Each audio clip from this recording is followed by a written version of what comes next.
Всем привет, всем вестоводам. Решил немного поколхозить с бряканием суппортов. Вот. Купил пружинку за 30 рублей, подогнул края. Один край одел сюда. Вначале одевал вот этот край, так легче. Потом с помощью плоскогубец вот сюда. И еще одну фишку заметил. На скобах металлических АвтоВАЗ.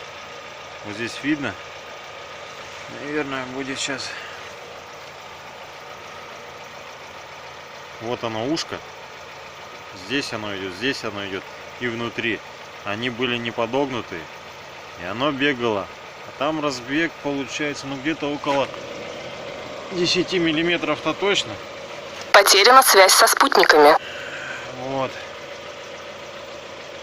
В общем, сейчас у меня скрипа нет, потому что пружина стоит ровненько и не гуляет никуда. Даже если стираются колодки. Колодки поставил новые. Буквально пару дней назад. Самые обалденные. Тут товарищ уже мне советовал. Катается на них 16 тысяч километров. Износ 50%. Китайские колодки называются Патрон. Вот. Ну что, буду переходить ко второй стороне.